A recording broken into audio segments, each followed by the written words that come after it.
You're listening to a Roddenberry podcast. This episode of Mission Log is sponsored by SimpliSafe. You can save 20% on your SimpliSafe security system and get your first month free when you sign up with Interactive Monitoring Service. Just visit simplisafe.com/missionlog to customize your system and start protecting your home and family. That's simplisafe.com/missionlog. Mission Log, a Roddenberry Star Trek podcast, episode 419, The Siege of AR-558.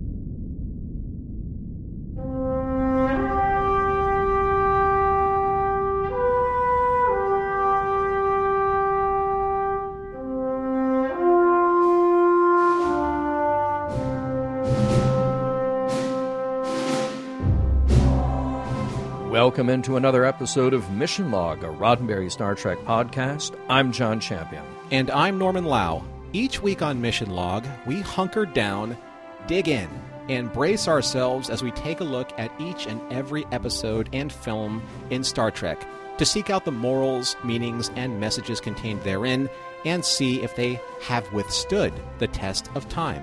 This week, The Siege of AR-558. The one where Sisko comes face-to-face with the horrors of the Dominion War on the front lines. We look forward to exploring this very powerful episode for all of you. And if you would like to discuss this or any episodes that we have produced, here is how you can contact and stay in touch with us. Mission Log is a conversation about Star Trek, and that's why we want to hear from you. Use Mission Log Pod to give us a like and a share on Facebook and Twitter, then follow and rate us at Apple Podcasts to help others find the show. You can call us on Skype at Mission Log Pod or by dialing 323-522-5641. Send us an email at missionlog@roddenberry.com. And remember, we may use your comments on an upcoming episode of Mission Log. And now, here is John Champion with your trivia. Today's episode is written by Ira Stephen Bear and Hans Beimler, and yes, it was their concept in an episode that they nurtured along, inspired by elements from real history. David Weddell confirmed that there was influence from the Battle of Guadalcanal that made its way into the story. In fact, Weddell's father was a Marine who fought there during World War II.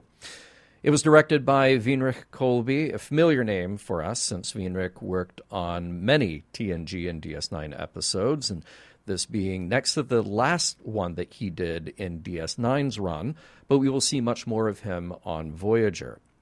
And this episode is well suited for his personal background. Wienrich was born in Nazi-occupied Netherlands in 1940, and he served in the U.S. Army in Vietnam. He used his experiences there to create the sense of danger and waiting that drives this episode. It's said that he partly based his interpretation on the real-life battle of Khe Sanh in 1968. And this episode, by the way, is the 8th episode of Season 7. It is the 158th episode of Deep Space Nine, but the internal production code was 40510-558, hence the title AR-558. Let's talk about our guest stars. Among the Starfleet personnel who we meet, there's Vargas, played by Raymond Cruz, and here's an actor with a strong background in a number of feature films as well as TV. He was in Under Siege, Training Day, and Alien Resurrection. He is probably best known for playing Tuco Salamanca on a handful of episodes of Breaking Bad, and that got him a Saturn Award nomination in 2010, and he was nominated multiple times by the Screen Actors Guild as part of the ensemble for The Closer. Reese, played by Patrick Kilpatrick. Here's yet another actor with a very long resume in feature films going all the way back to 1984's Troma production, The Toxic Avenger. Look for the guy with the red face paint holding up a fast food joint with a shotgun and meeting an unfortunate end. That's him. So much followed, like Eraser and Minority Report, not to mention a ton of TV guest roles.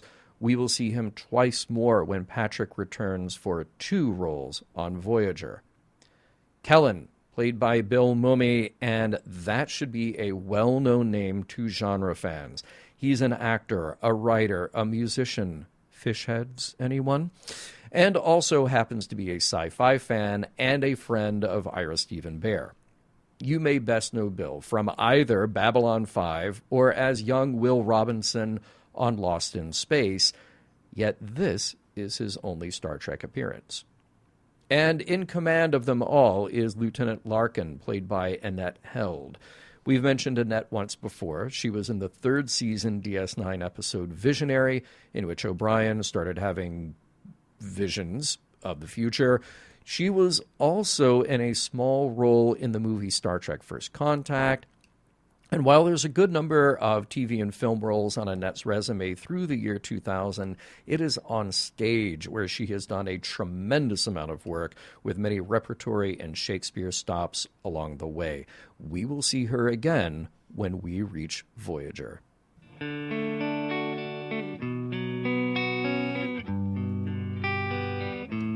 Are you sure we didn't need to take the AR-557 exit back there? They have us Stuckies and everything. Oh well, I'm sure everything will be okay.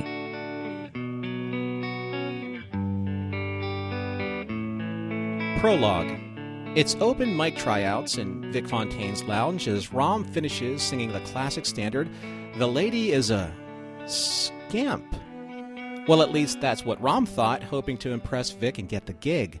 Shortly after Vic lets down Rom in his typical cool and easy way, Dr. Bashir arrives to pick up some of Vic's recorded songs, a few 400-year-old classic standards that Bashir thinks will boost the spirits of the weary soldiers, who he will assess with Captain Sisko when they arrive on AR-558, located deep in the Chintaka system within Cardassian space. In the captain's ready room, Constable Odo delivers a casualty list to the weary Captain Sisko of yet another round of devastating reports of the fallen and yet another reminder of how each day and each casualty list in this war are starting to tragically blend together. He's snapped out of his malaise by a comms call from Colonel Kira, who informs him that the Defiant is ready to depart for AR-558. On the Defiant, as they are making their way through the Chintaka system, Quark laments his involvement in this whole affair. It appears that Grand Nagus Zek has specifically chosen him to assess the Ferengis' financial opportunities amidst the swirling chaos of the war, and no matter how hard Ezri tries to cheer him up, Quark is reminded why he loathes being on this mission as the Defiant is rocked by incoming Jem'Hadar weapons fire. Making his way to the bridge, escorted to the bridge alongside Worf, who he stumbled into on the corridors, Quark unintentionally embarrasses and shames his nephew Nog by hovering over him, making sure that Nog is okay. Beside himself with shame, Nog promises to Captain Sisko that this will never happen again. However, his feelings are immediately put aside as the Defiant reaches their destination, the barren planet known as AR-558, where after beaming to a designated location, they come under instant phaser fire. Act 1. Declaring who they are and hearing muttering voices in the distance as the phaser attacks subside, Captain Sisko and his away team cautiously approach the perimeter's barricade and are introduced to a platoon of war-torn and battle-hardened ground troops led by Lieutenant Larkin, whose commanding officers have since been killed in previous Jem'Hadar attacks. She informs Sisko that only a third of their original force has survived within the last 5 months of being stationed there, while Vargas, a wounded and exhausted soldier, demands why they haven't been rotated out, as per Starfleet's policy to do so every 90 days. After Nog finishes his order to deploy supplies, Quark tries to convince his nephew that no matter how much Nog admires and tries to win over the respect of his fellow Human soldiers, they are only a few degrees away from just being as ruthless and as bloodthirsty as the most brutal of Klingons, once you take away the creature comforts that make them reasonable, soft, and comfortable. Tending to the surviving platoon's wounded, Dr. Bashir treats Vargas, who violently protests the treatment of a certain bandaged part of his arm.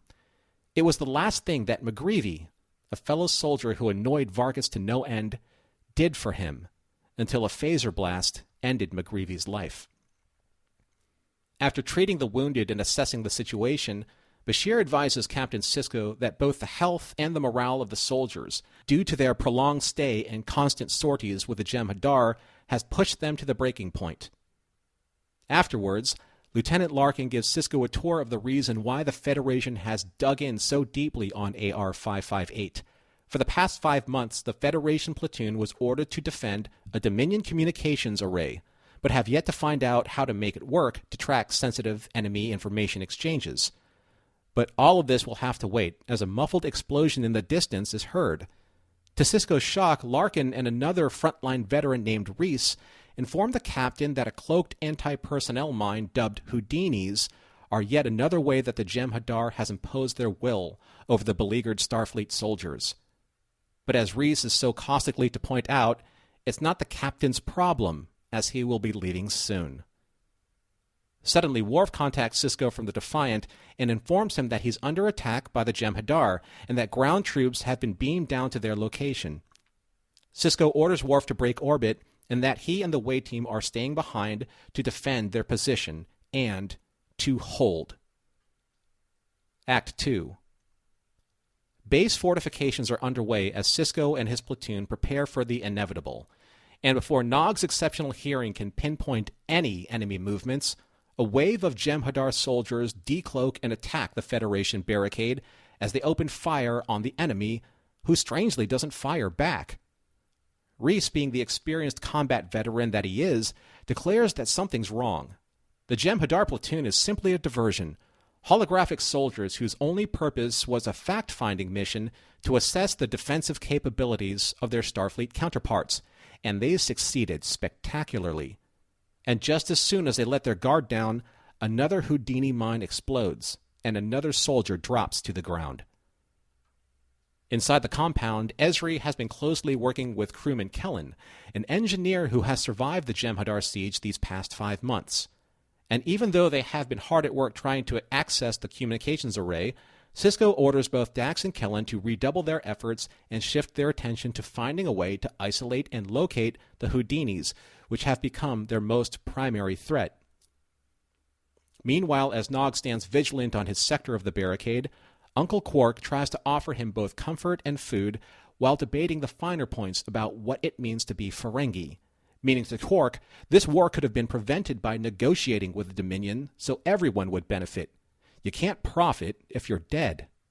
Nog, however, sees it differently and does not subscribe to that kind of Ferengi cowardice anymore. Knowing that the Jem'Hadar are constantly jamming their tricorders and sensors, Sisko orders Nog to use his exceptionally gifted hearing to try and locate the enemy force's position. Quark protests and makes sure that Sisko's hypocrisy is brought to the fore as Quark points out that if it were Jake, things would be different. Perhaps, but as Sisko so dryly puts it to Quark, Jake isn't a Starfleet officer. Act 3. Finally, there is a breakthrough, as Dax's engineering efforts cut through the jamming signals with a specially modified tricorder. The question is now, how can they use this advantage to locate and reveal the locations of all the Houdinis inside and around the base's perimeter? Meanwhile, while scouting for Jem'Hadar movements and locations, Nog, Larkin, and Reese approach Jem'Hadar enemy territory, close enough for Nog's hearing to secure the answers Sisko needs. But were soon discovered, and during the retreat, Larkin is cut down, and Nog drops and bellows out in agony, having been struck below the knee by enemy fire. Reese, with a traumatized Nog in tow, makes his way back to the inner barricade and to safety, citing that the kid did all right. Later in the infirmary, as the concerned Captain Sisko checks in on Nog, an irate Quark steps right up to him and tells him that Nog is going to lose his leg. Act 4. Dr. Bashir informs Quark that Nog's leg had to be removed but is stable and out of immediate danger, but there may be issues with his recovery using a synthetic leg. Only time will tell. Furious with Sisko, Quark takes out his rage on the captain, blaming him for treating Nog as expendable as cannon fodder. But Sisko takes great exception to Quark's allegations and sternly reminds Quark that all the lives under his command matter, not just Nog's, all of them. Shortly after leaving Quark, and now standing beside Nog resting in his hospital bed, Sisko tries to reassure him that he accomplished his mission and that he is proud of him. And even though Nog is grateful for Sisko's faith in him, He needs to hear from his captain that all of the suffering and dying that has been endured to protect this Dominion communications array has been worth it. All Sisko can say is, "I hope to God it is." All is not lost, however, as Ezri and Kellen have found a way to locate and reveal the Houdinis so that they can be isolated and destroyed. But Sisko has other plans for them. He's going to mine a corridor between the Jem'Hadar and the Federation so that when they attack, the Jem'Hadar will get a taste of their own technology.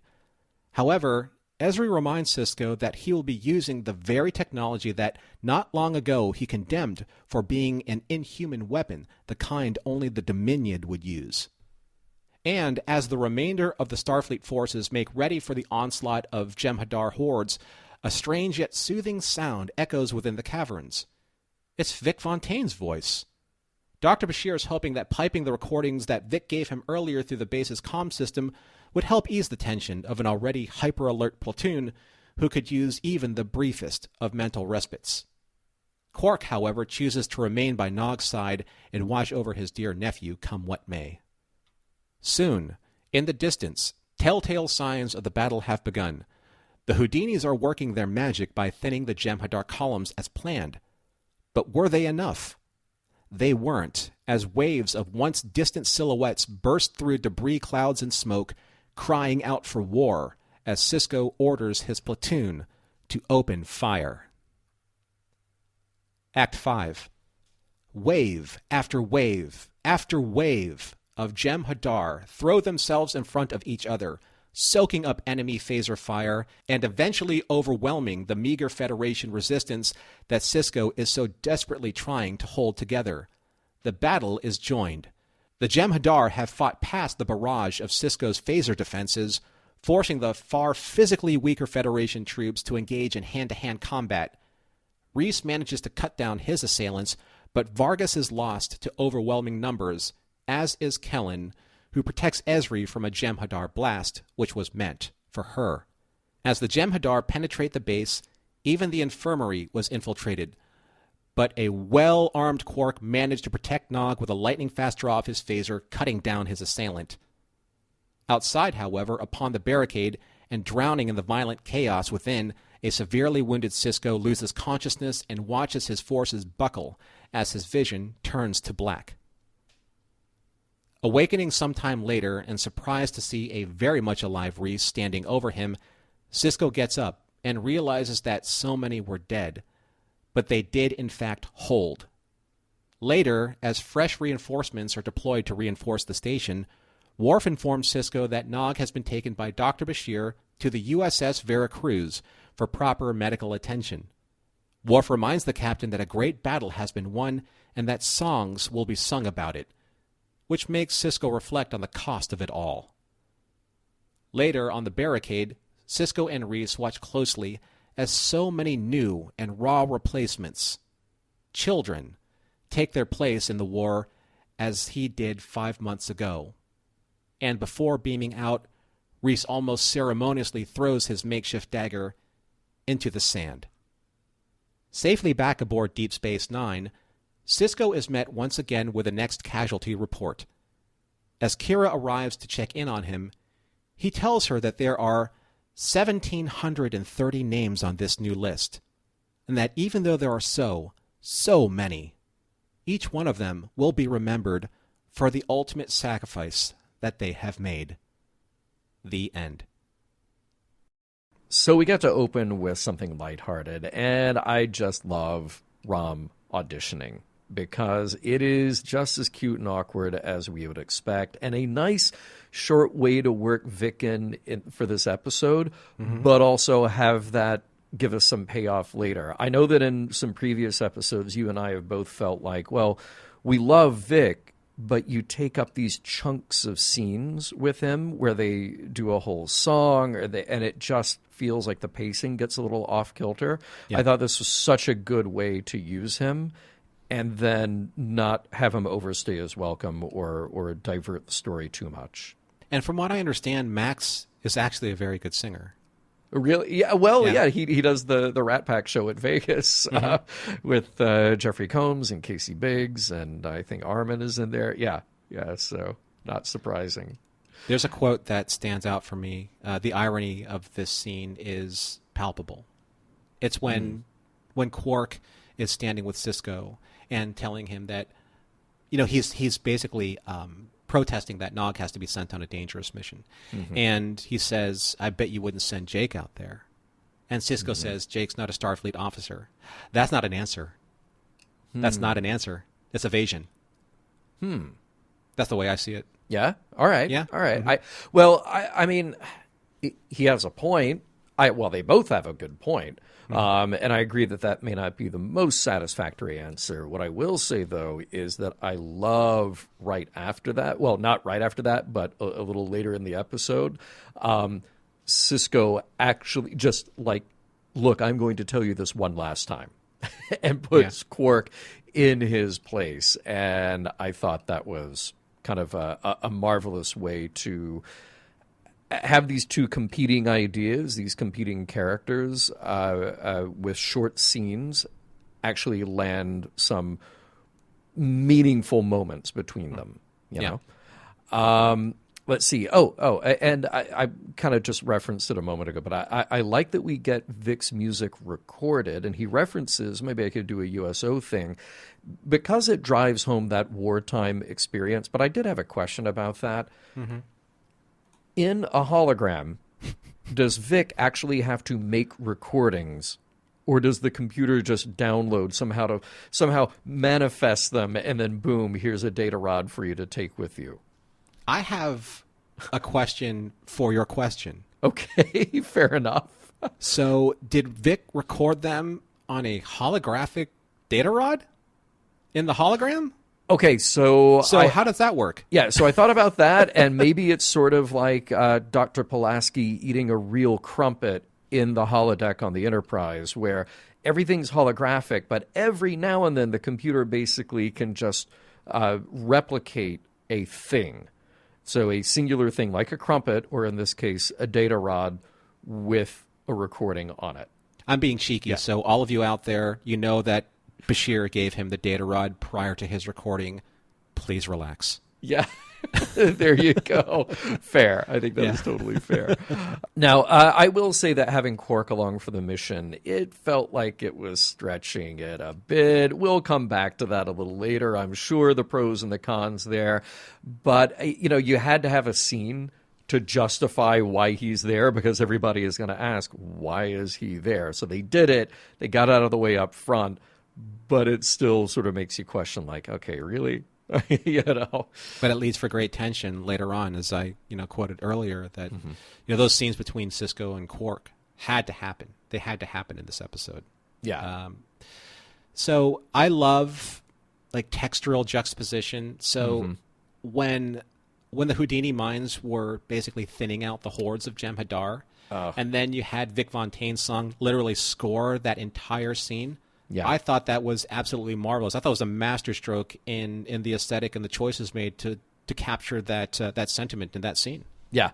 And there are movies that do a really good job of that, like taking a song rather than a score and making the moment not necessarily fit, and yet it ends up fitting perfectly. And, there are great directors like Coppola or Kubrick, who can do this kind of thing, who have both obviously done very impactful war movies as well, where you can just sort of make the moment a little bit surreal, and by doing that makes it even more real, even more emotionally resonant. I thought that was great. We do have to give a shout out to Bill Mummy delivering the line, "I'm an engineer, not a magician." Classic Trek lines, classic for a reason. Well done. And I have to apologize to the audience, because every single time that I hear Bill Mummy speak in this episode, I can't help but hear Lanier from Babylon 5. First of all, because I'm very close to Babylon 5, as many of you know, but secondly, because it's just, he has such a very distinctive voice. He just does. And it's the Bill Mummy voice, but for me, he will always be Lanier. And now I have kind of like these mental projected images of Lanier talking to Ezri in that cavern, which is, for my headcanon, phenomenal. I love the irony that when Bashir is programming his phaser and then Reese looks at him and said, "You've done that before." And he basically explains, "I joined Starfleet to save lives." Deet, deet, deet, deet, deet. Yeah. Yeah. Right? Yep. I mean, but he can't Perfect. save lives unless he himself is alive. So there is the rub. Yeah. He has to take them to save them, which I think is a very interesting way to kind of frame Dr. Bashir in that moment. I agree. When we talked to Armin in our interview with him, we talked to him about how difficult it was for him to act through his applications and the latex. And please pay attention to certain scenes with him. Watch his eyes, because he said that that was probably one of the best ways that he can convey emotions. Watch his eyes in most of his scenes, because you're looking at employing a masterclass of subtlety through very limited means of being able to convey emotion. Armin is masterful in this episode. Yeah, and that's something else that we will, I'm sure, hit quite a bit more as we have our full discussion on this. He is terrific in this episode. And there was another thing about the Ferengi that, sometimes they're played for, well, back in the day, they were played ferocious, and sometimes they were played for pure comedy, and sometimes there's a weird, sinister edge that we introduce, even if it's comedy. This episode, that scene when Nog gets hit and hits the ground and howls, this is the first time that did not sound like a joke to me, because clearly it was something that was made up by Armin or Max at some point. I can't remember who first did it in DS9. And you just kind of go, okay, this is a bit. This is the actor making us still remember that these are kind of weird, quirky aliens. They don't react exactly like humans do. And that howl became a thing.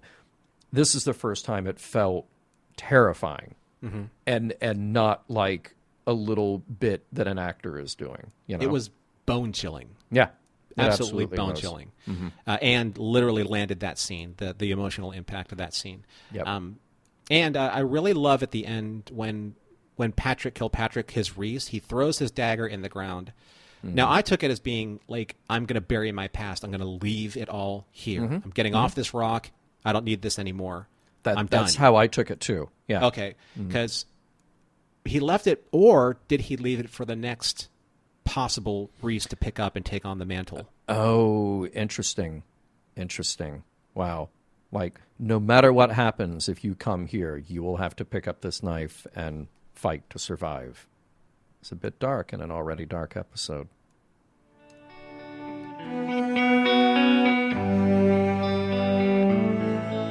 AR-559 looks good too.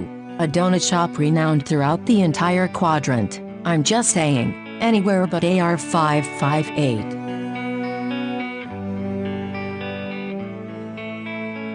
We'll get back to the siege of AR-558 in just a moment, but first a word from this week's sponsor. So, John, there's big news from our favorite home security company. SimpliSafe just launched their new wireless outdoor security camera. That's right, SimpliSafe, the system that U.S. News and World Report names as the best home security system of 2021, just got even better. Now, this brand new outdoor security camera is engineered with all of the advanced tech and security features you want and need to help keep you and your family safe. Oh, yeah, and I will tell you about that amazing new camera right now. It has an ultra-wide 140-degree field of view, so you can keep watch over your entire yard. It has 1080p HD resolution with an 8x zoom. That means you can zoom in and clearly see things like faces and license plates to capture critical evidence.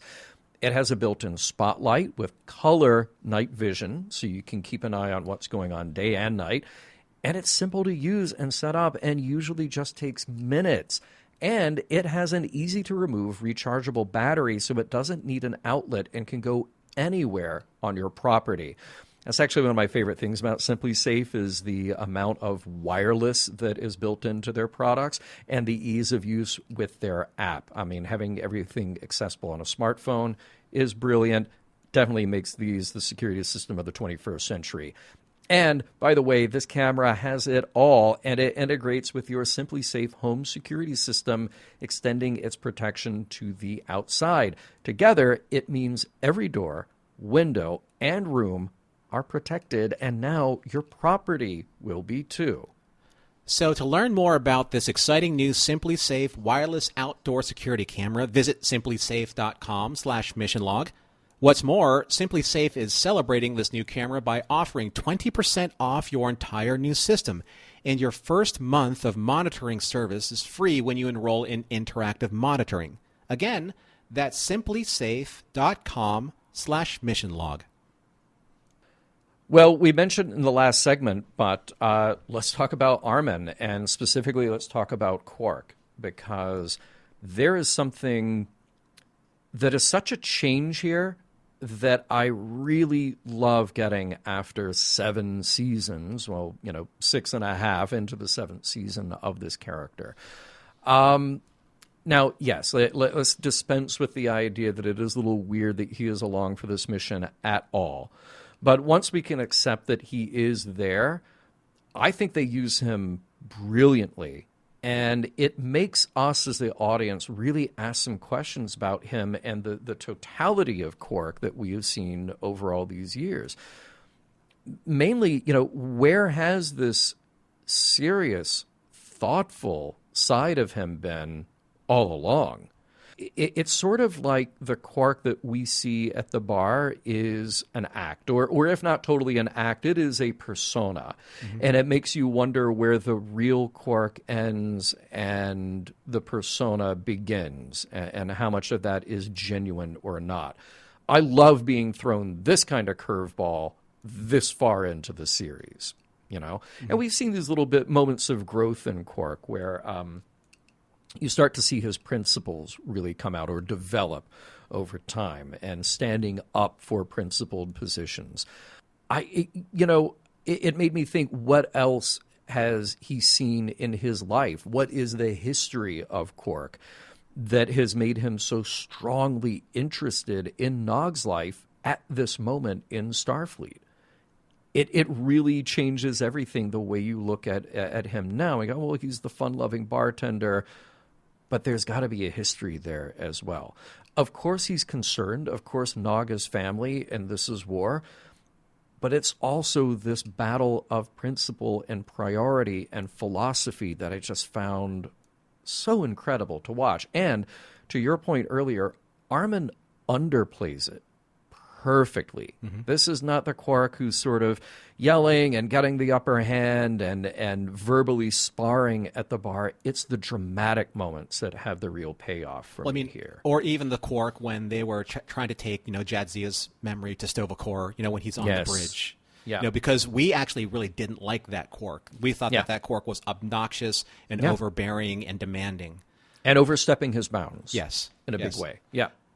I think that we actually saw this very first glimpse of this version of Quark when he was talking to Garrick in the bar about the Dominion and root beer, or the Federation and root beer. Yeah. Because I think that in his position as a bartender, as aloof as he may be as that particular profession, it gives him the opportunity to observe so many different personalities, listen to so many different conversations, kind of cross-pollinate with so many different cultures. And I think that informs him as a Ferengi businessman who he can and can't trust, who he can deal with, who he has the advantage over, and who he has to make sure that he can maneuver so that he gets the higher percentage of all of his deals. Mm-hmm. And I think that all boils down to, in this particular case, it all boils down to survival. There's a very strange reason why he's there, aside from the fact that they need him to be to affect these certain specific plot points with Nog and with Sisko. But if you take that and accept that for what it is, basically Quark here he's the realist. He is the non-combatant that looks at the situation in a survivalist's point of view. I don't want to be here. I don't want the closest thing that I have to my own son to be here, because we don't have any stake in your war. Remember, the Ferengi didn't want this. He even said that we negotiated, or we were supposed to negotiate against this. He even brings up his principles. There's a rule of acquisition that war is good for business from a distance, because you can't profit if you're dead. Now, even though they use that humorously so, he's very consistently about what do we get out of this involvement? Nothing. Mm-hmm. And the only thing that Nog gets out of this involvement is losing his leg. Because he's like, yeah, sure. Rhys said the kid did all right. Is that worth your leg? Sisko saying that you did your job. Is that worth your leg? Yeah. Losing your health or risking your health for who? The Federation. Is that worth it? No, we're Ferengi. We have nothing to do with this. And I like that Quark brings that clarity to this equation.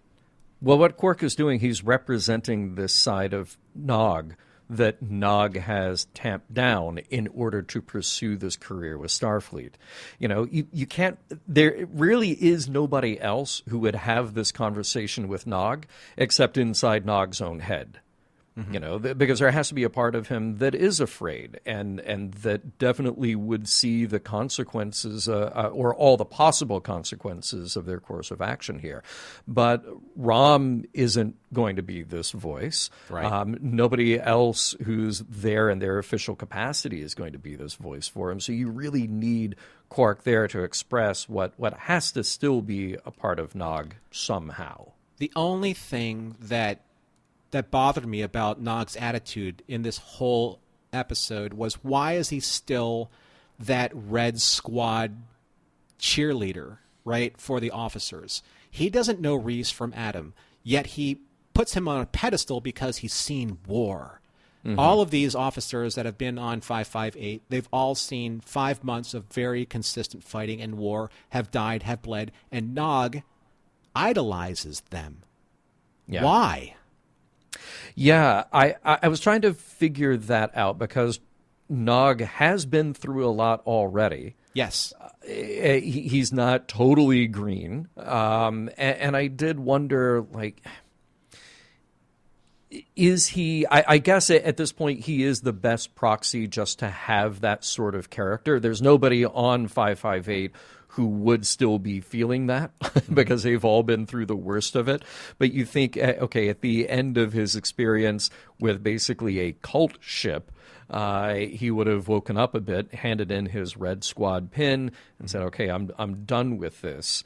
That he would have a little clearer head on his shoulders there. And that's why I wonder, you know, it is just sort of like a coping mechanism for him to be able to tamp down the fear or the concern about the other consequences, that then he just sort of goes full bore. Well, I'm just going to show that I can be the best of the best.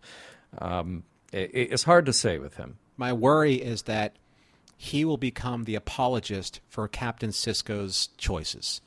The way that, you know, the young girl was the apologist for the Valiant's captain's choices. And we criticized that. Captain Chad. Yeah. Exactly. Yeah. You know, we criticized that particular young female officer for being the apologist. And we criticized her fairly strongly. Yeah. And my concern, again, is whatever Nog says or does from this point forward, he is going to, in some way, legitimize Sisko's choices and forgive him for being just, this is what my commander chose for me to do. I have to accept that blindly because that's what leaders in military choose for their officers to do. You know, this is a really interesting course of thought, though, and it might actually affect some of my wrap-up points, because I'm wondering now if it really depends on where Nog goes with this. Did it just take a moment of horrific personal injury for him to eventually come to the other side to be able to see kind of the bigger picture here? Or else would he have simply always been this gung-ho, do what my commander says, be the best soldier in line that I can be? And if that's the case, what was it that he was getting from Starfleet up to this point? How did he somehow get the message of Starfleet and at least the stated objectives of Starfleet to turn him into that? And like you just said, to be an apologist for potentially bad decisions.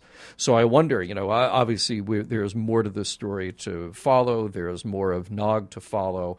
But does it take things getting this bad for him to realize what's going on? Quark was already the voice of reason there, you know.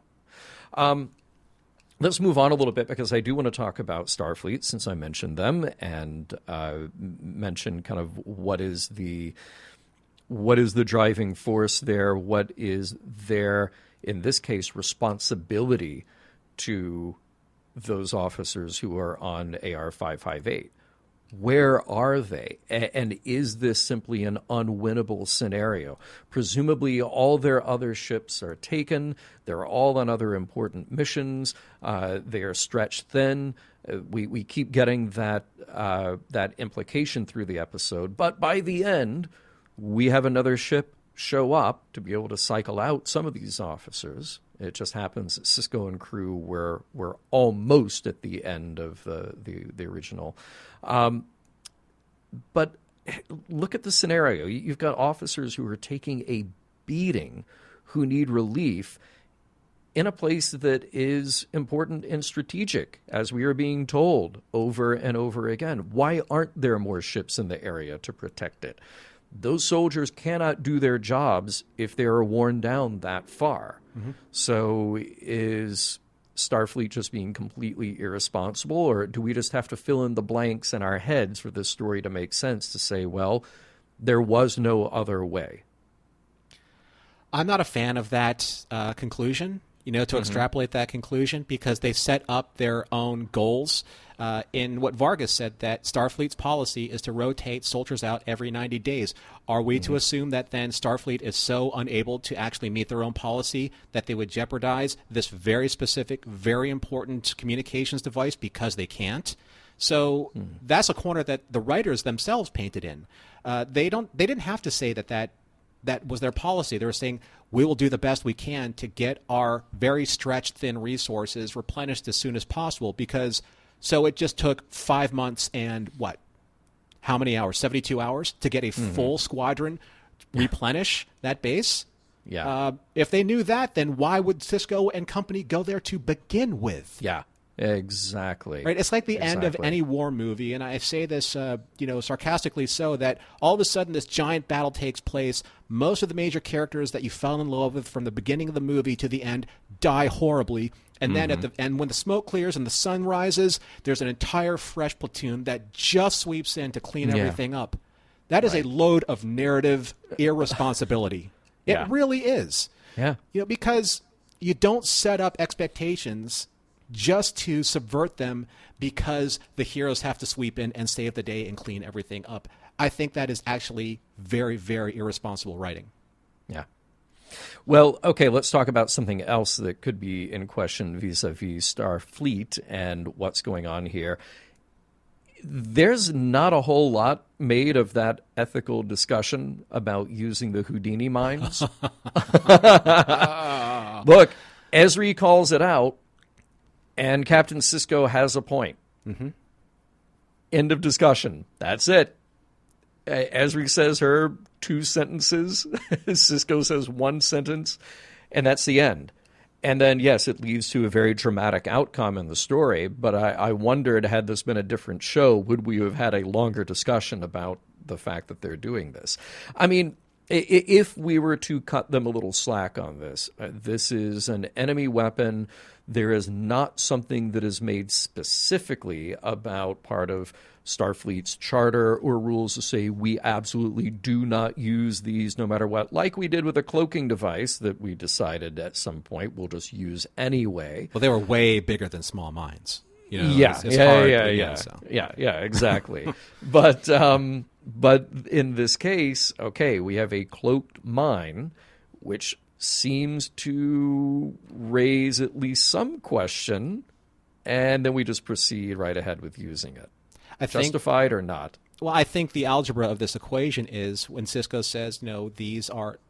Dax calls him out, and Jadzia would have called him out too. Not just Ezri. Jadzia would have said the same thing. 100%. If you say X at the beginning of an episode, then you actually capitulate to Y, then the algebra says that you have become X, right? Because if it's good enough for the enemy and their morality, and you make it good enough for you, you adopt their morality. Yeah. That's the simple math of the equation. Totally. If you choose to change your morality and try and find a better solution to neutralize them, then you have at least engaged the option of doing something differently, not adopting the enemy morality. So what is Sisko actually choosing to do here? Is he choosing to accept that the Jem'Hadar have better ways to murder soldiers? Therefore, if we figure that out, we have better ways to murder soldiers, our enemies, and therefore, if it helps us win, then that's okay. Yeah. I'm not taking an opinion whether for or against. I'm just saying specifically those are the facts in front of us. Yeah. Yeah, totally. And that's, I think, very cleverly, this episode just drops that right into the middle and says, by the way, we're going to have a question about the ethic, moral use of this weapon, and we're going to question it, and then we're just going to move on. Mm-hmm. It is, in so many ways, this was a Kobayashi Maru situation for the people who were stuck there at AR-558. And the wild card is you throw in Sisko and a handful of people who are a little better relaxed and refreshed and can look at this with a new perspective. Then you throw in, okay, well, here's a weapon that we can use that might actually give us the advantage. Because guess what? The enemy is coming no matter what, whether we like it or not. However well prepared we think we are, we will never be as well prepared as they are. So the only way we can do this is to use their tactical advantage as our own. Isn't there an old adage saying that if you use the tactics of the enemy, you become the enemy? Yeah. I just want to put that out there. Yeah. Yeah. And therein lies part of the moral conundrum of this episode. Let me go back to something about Quark here real quick, because he does have that wonderful monologue about humans. And I won't read the whole thing, but I had to grab a chunk of that where he says, humans are wonderful, friendly people as long as their bellies are full and their holosuites are working, but take away their creature comforts, deprive them of food, sleep, sonic showers, put their lives in jeopardy over an extended period of time, and those same friendly, intelligent, wonderful people will become as nasty and violent as the most bloodthirsty Klingon. And I thought that was a wonderful monologue, as truthful as it is, as scary as it is. It was quite good. And it made me think about Star Trek's very often pointed look at war and our human, very precarious relationship with our own nature. I've referred to this many times on our show and in person at conventions, etc., that Captain Kirk admitted he was a barbarian, if not for the choice of not killing. And that sounds so simplistic, but Star Trek shows us over and over examples of our heroes working for peace and only resorting to violence when there is absolutely no other option. And because this is quote-unquote entertainment, sometimes those stories aren't given the gravity that they should, until a series like this and an episode like this one specifically come along and get to do that, get to actually explore the weight and the gravity of those ideas. I love that. I love that Quark is able to give us this additional perspective, this additional insight where Kirk made it sound so easy.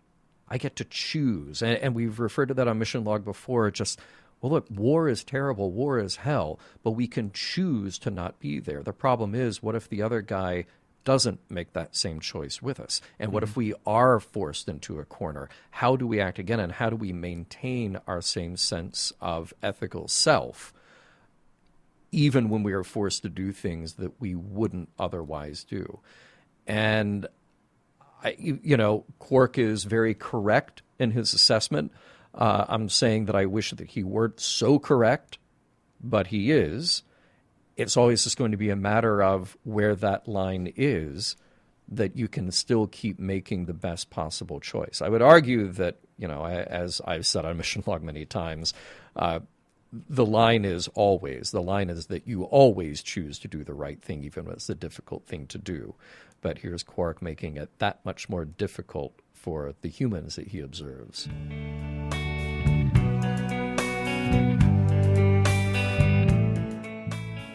While they're wondering when and how Quark became socially aware, I'm wondering when and how he learned to draw a phaser like that, because, wow, Quark.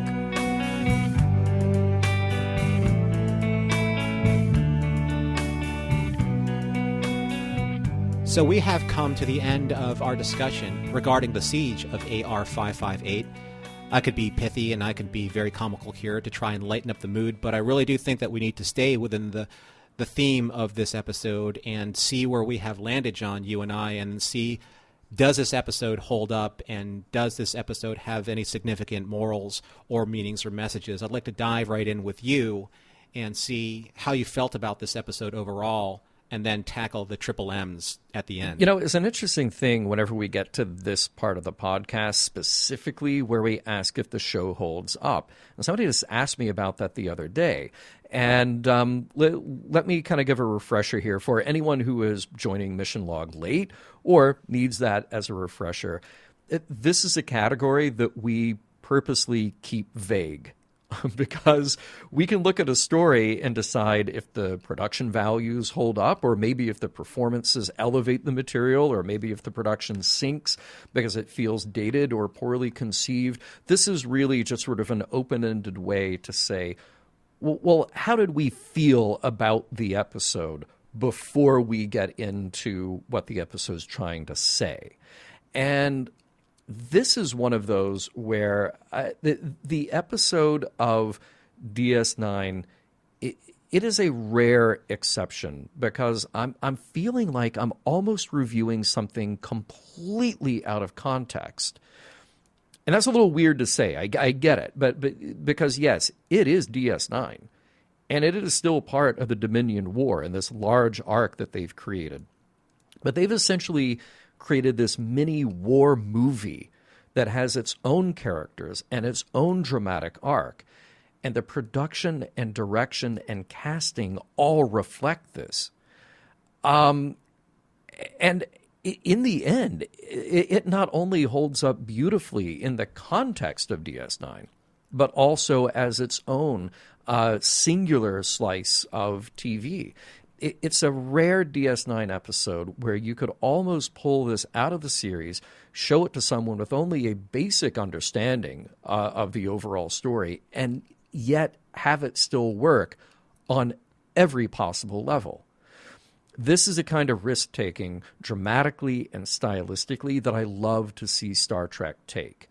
Right before, right at the end of the battle, two very simple lines. We held. Those were our orders, sir. I might have gotten a little teary there. And they used sound and music and visuals to perfectly tell a story without forcing every piece of the story on us. This was an excellent example of TV being elevated to something beyond its intention. This was artistic, and it was emotional and dramatic. I can't say enough good things about this episode. I so appreciate the risks that they took here, and I'll continue into that when we get into the morals, meanings, messages. But that's just to be able to take this as a slice of, does the production hold up, and really treat it as something different. How about you, Norman? Well, as many of our viewers know, or listeners know, that we take and view these episodes several times to make sure that these morals, meanings, messages, the way that this episode lands with us, is exactly where we think it is going to, especially after the first or second viewing. I watched this episode 5 times because every single time I watched it, I landed differently on it. And I think it's because I have a very difficult internal struggle with where I want an episode like this to land for me when it comes to, quote unquote, what I believe is Star Trek. Now, let me caveat that by saying I agree with everything that you said in your assessment of, does this episode hold up? Without restating the obvious, and I always apply this to Deep Space Nine, the production, the performances, the acting, the writing, the directing, they're all above board and then some. And then in this episode, Armin and Aaron especially just kill it. They just are amazing. That scream that Aaron gave, I don't know how many takes it took him to get that right scream, but that it still haunts me in the back of my mind right now, even thinking about it. So all of that being said, all of that put aside, why did I have to struggle with watching this over and over again so many times?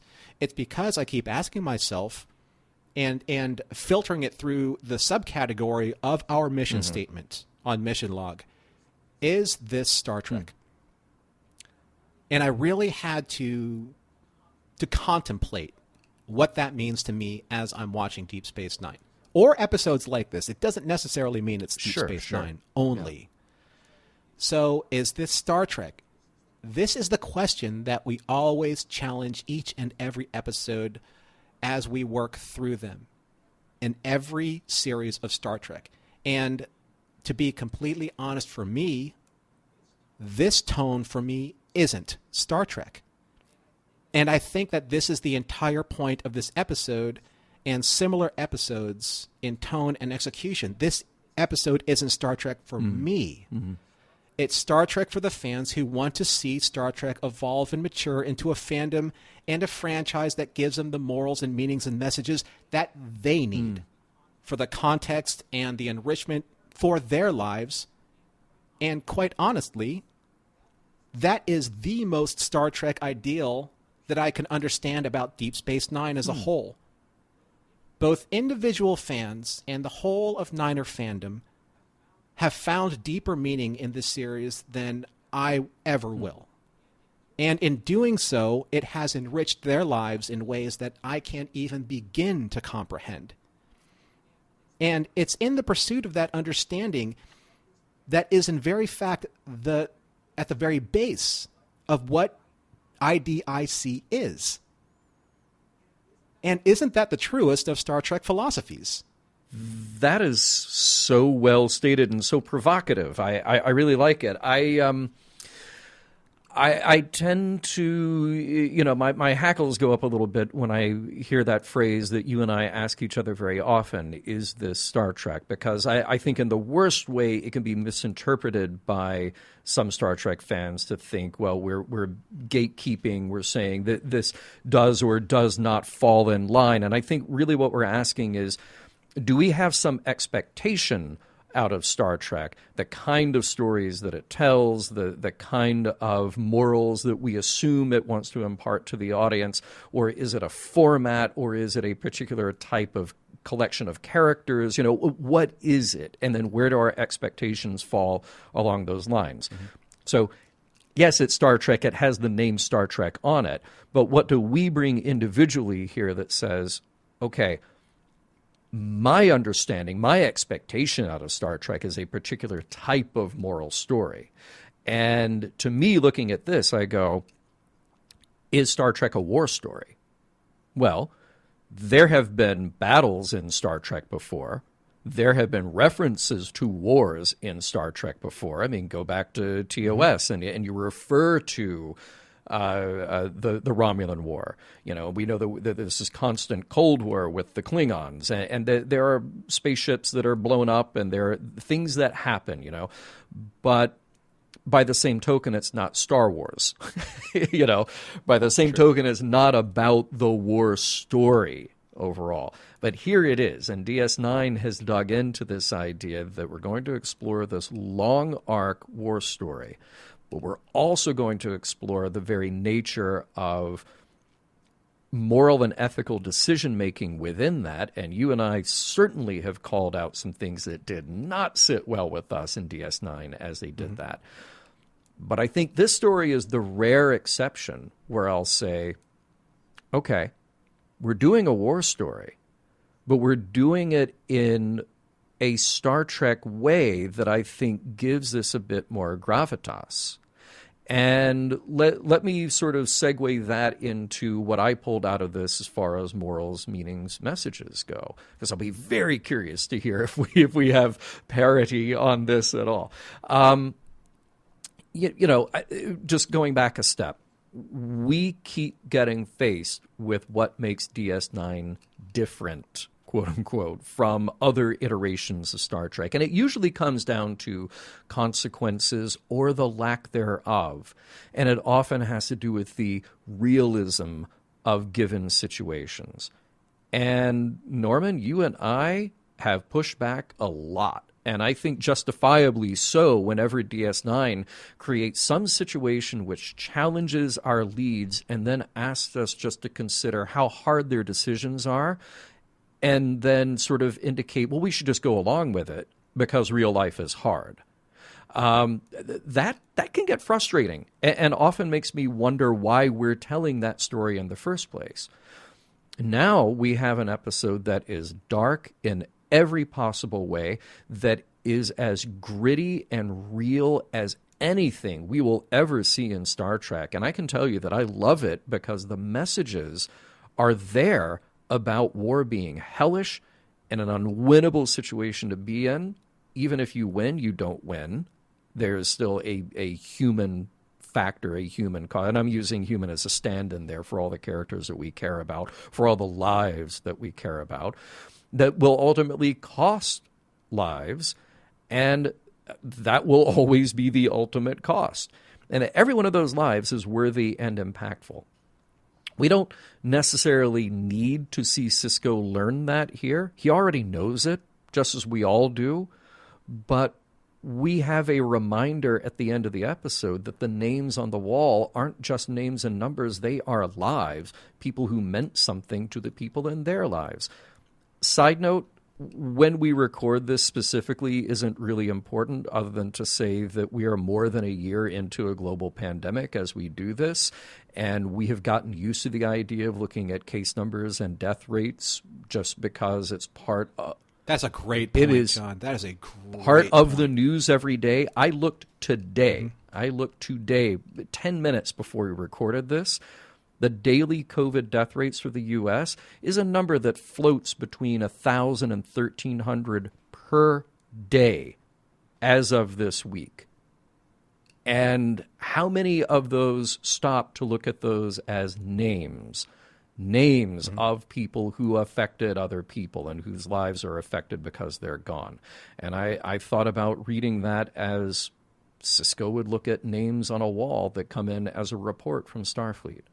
During a war, for God's sake. And we're here just battling this other thing, this intangible, untouchable, unseeable thing. So what's most impactful to me is that we have an impossible situation here. And we are bound up in the complexity of duty to the mission, even when that comes at an incredible cost. And guess what? The people who are pushed to the edge maintain their professionalism and their integrity and their sense of purpose. And it is incredibly hard. There isn't an easy way out, and there isn't a cheat that they can exploit, but they do it. We can talk about, the moral choice to use the weapons that they do, but they were there, they were available to them. They succeed because they work together and they motivate each other, even when it comes to moments of fear and self-sacrifice. I'll wrap this up by using the words that Yoda once used, that we've referenced on Mission Log before when talking about TOS. Wars not make one great. And it's Nog who learns this lesson. His disillusionment is important and necessary, and you wonder how many people need to internalize that lesson, but won't until they actually go through it themselves. Quark tries. He tries so hard to just get Nog to understand, but Nog is so driven by his own motivation to be the model Starfleet officer, conflating that with bravery in battle, that I think he stops seeing the big picture there. And a part of me is heartbroken to think that somebody doesn't see that bigger picture until pain and injury actually visit them to go, oh, wait, there is a bigger principle at stake here. That's how I thought about looking at those numbers. That's how I thought about looking at the parallel between what's happening now in our country, but also worldwide when you look at the bigger numbers as well, that why is it that it's so hard for us to look at the larger impact when the numbers are right there in front of us, but until there's a personal cost, until there's a personal experience, we don't actually get it. We don't actually internalize it. Well, I think that's very much part of the human condition. Unless it happens to you, it doesn't really happen at all, right? You know, it comes with all different types of decisions that either come from on high in terms of our government or locally, you know, but nothing ever really bad happens until you have the experience of something terribly bad happening to you. And I think that Nog he hasn't quite slid yet. I think he's on the slope. And I think that when he asked Captain Sisko, we are doing this for the right reasons, right? Mm-hmm. I think that's the very first time he actually heard doubt in his conviction towards being a Starfleet officer. And I find it really similar to, say, the way in Born on the 4th of July, Tom Cruise's portrayal of Ron Kovic, how Ron Kovic was 100% on board with serving the military. That was his generation. That's what they felt they needed to do, to serve, to sign up for Vietnam, and to fight communism. And then he was wounded. And then he started thinking for himself. Yeah. And then he realized that not everything was as he expected it to be post his injury. And I think that that's that moment where people begin to stop believing in the politics or the momentum of the time and start thinking for themselves. And somewhere along the line, John, I think that that is where Quark is coming from. He had that experience. Mm-hmm. Something in his past allowed him to see the larger portion of this tapestry of the truth of the situation. But I will say this. Even though I'm not personally on board with the heaviness and tone of this wartime Deep Space Nine story, what this particular episode has opened my eyes to is the writing team taking the opportunity to examine the quote-unquote humanity of their characters in these most dire of wartime circumstances. I can accept this, and in doing so, it allows me to focus more clearly on what the story conveys in terms of morals, meanings, and messages. Most notably in that exchange that you read earlier between Quark and Nog, and while they were observing Reese outside the perimeter, he had literally the equivalent of what soldiers did in Vietnam, taking the ears of the soldiers, of the Vietnamese soldiers they killed, and stringing them up on necklaces. Yeah. Either the Vietnamese soldiers did that or the American Forces soldiers did that. Those have been, I am not going to say I'm an historian. I'm not saying I'm factually stating these things, but we have seen those represented in other stories before. Apocalypse Now, Full Metal Jacket, things of that nature. So that story is one of Armin's finest performances, and it really illustrates what are they doing there? Who made that choice for them to be there, and why are they participating? Yeah. So this episode, more than any other I've seen so far in Deep Space Nine, it actually mentally transports me back all the way to A Taste of Armageddon in the original series. The end of that episode, where, and specifically when Kirk has made war a horrible, brutal, violent reality for Anon 7, and they exchange these very specific words. We've mentioned them before, but I want to put these on the record contextually. Anon 7 says, "There can be no peace, don't you see? We have admitted it to ourselves. We're a killer species. It's instinctive. It's the same with you, your General Order 24. And Kirk says, all right, it's instinctive, but the instinct can be fought. We're human beings with the blood of 1,000,000 savage years on our hands, but we can stop it. Now, take a step back from that. It would be irresponsible of me to try and contextualize my final analysis in this episode with just, war is bad, war is terrible, it's horrific. Mm-hmm. That's an unfair encapsulation of a moral meaning or message. This episode isn't necessarily about the morality of war. It's about how even war can destroy the most optimistic and idealistic of souls, in this case, Nog. There are no winners in war. There are only casualties. When there are campaigns designed to systematically eliminate life for the enforcement of imaginary lines on paper maps and digital borders, the only winner is death itself. The only loser is life itself. So how do we eventually learn from this? Going back to what Kirk said and his ultimate solution to the warlike barbarism that he references, we can admit that we're killers, but we're not going to kill today. That's all it takes, knowing that we won't kill today. Mission Log is produced by Roddenberry Entertainment. Executive producer Rod Roddenberry. Our website and your opportunity to comment and connect with us is missionlogpodcast.com. If you'd like to support Mission Log directly, you can do so at patreon.com/missionlog. And for more Star Trek news and discussion, be sure to visit trekmovie.com. On the next Mission Log, Covenant.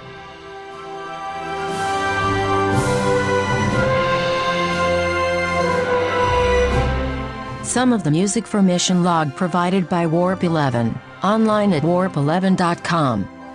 Special thanks to consulting producers, Adam Brusky, Matt Esposito, Homer Frizzell, John Mann, Mike Richards, and Mike Schabel.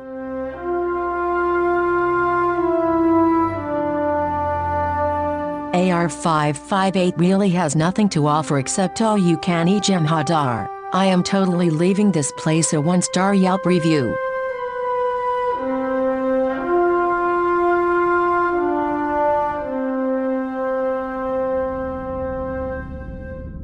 End transmission.